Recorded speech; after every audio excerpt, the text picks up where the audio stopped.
It was around 11:30 at night when my girlfriend and I decided to take a walk through the park near her house.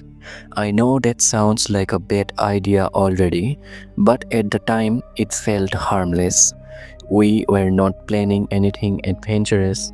We just wanted some air away from her noisy roommates. The park was one of those open neighborhood ones. A couple of dirt paths, a small pond, swings, and a bunch of trees that lined the edges. In the day, it was full of kids and joggers. At night, though, it was basically abandoned. As soon as we stepped inside, I noticed how different it felt. The air was damp, almost heavy. Street lights were spread out so the paths were only half lit, leaving pockets of complete darkness in between.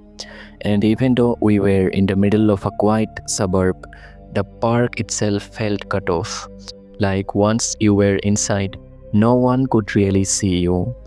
My girlfriend clung to my arm and whispered, "This is kinda creepy. Why do the lights look so dim?" I laughed it off. "They are old. That's all. Come on, it's fine." We walked along the path, talking quietly, but every time we paused, the silence of the park pressed in. The only sounds were the distant hum of cars from the main road and the occasional rustle of leaves. But that rustle did not always feel like wind. Sometimes it sounded heavier, like footsteps in the grass. At first I ignored it, but then, as we passed the pond, I caught something in my peripheral vision, a figure standing still across the water in the shadow of the trees. I froze, squinting. My girlfriend noticed me staring. "What is it?" she whispered in my ear. "Someone was there," I muttered. But when I blinked, the figure was gone. I tried brushing it off as my imagination.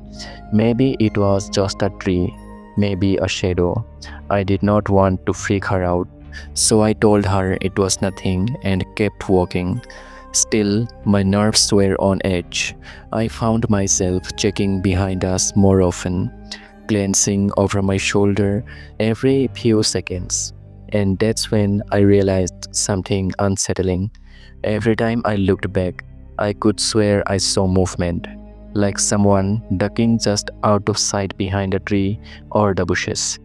We were not alone. We reached the playground, and my girlfriend trying to lighten the mood. I sat on one of the swings.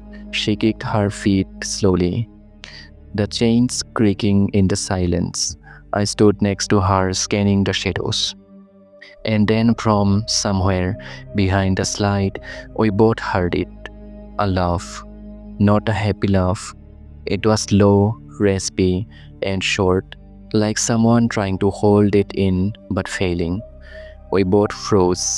"Did you hear that?" she whispered. I nodded slowly, my heart thudding. I called out, trying to sound braver than I felt. "Hello, who's there?"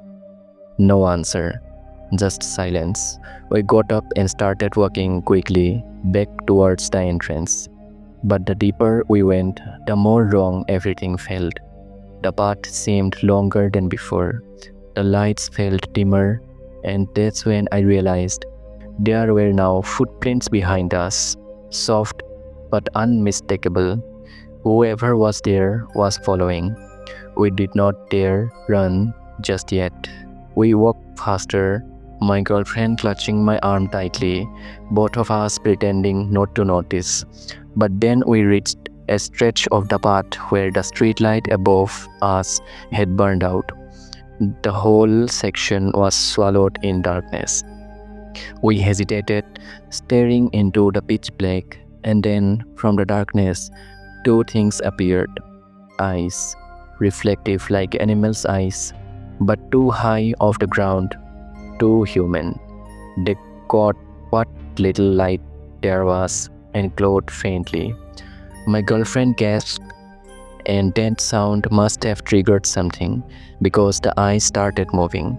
slowly, then quicker. We did not wait, we ran. The sound of footsteps pounded after us.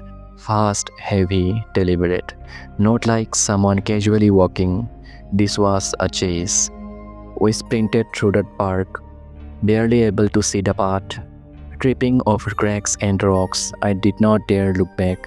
I could hear my girlfriend crying as she ran beside me. When we finally reached the exit gate, it was locked. I rattled the bars desperately, pulling and pushing, but it wouldn't budge. Whoever designed the park must have thought locking it at night was a good idea. We had no choice. We had to run deeper inside, searching for another way out.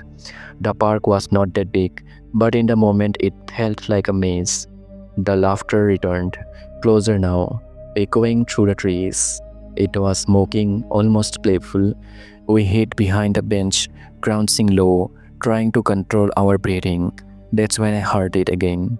The sound of shoes on gravel, getting closer.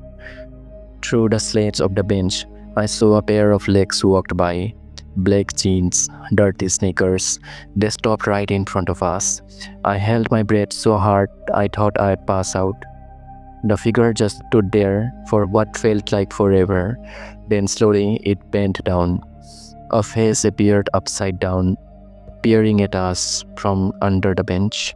I can't describe it perfectly, but I remember pale skin, wide, unblinking eyes, and a smile that stretched too far across the face. We screamed and bolted. The figure didn't even chase this time. It just laughed again, louder, echoing across the entire park. We eventually found another gate near the maintenance shed, climbed over it, and ran straight into the street without looking back. When we finally stopped gasping for air, I turned around. The park was silent. No one followed us. But here's the part that still keeps me up at night. The next morning, I went back with a couple of friends to prove to myself it was just someone psycho messing with us.